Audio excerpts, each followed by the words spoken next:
but you are chosen. Consider yourselves as the chosen one. Maaaring hindi natin pinili na nandito tayo ngayon. Pero isa lang ang sigurado ako. Pinili tayo ng Diyos para gampanan ito.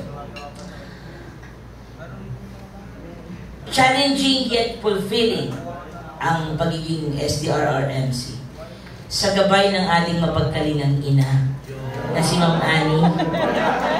Diba? At sa tulong ng napakahusay natin si Sir Rocky. Kasama ang lahat ng mahuhusay nating facilitator. Sa tingin ko, sa gabay ng Panginoon, magagawa natin ito. Marami pa tayong kulang, marami pa tayong dapat natutunan, pero ang mahalaga bukas ang isip natin.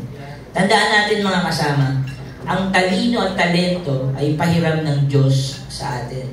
At kung papaano natin ito ginagamit, ito naman yung ating sukli sa Kanya. With that, we accept the challenge.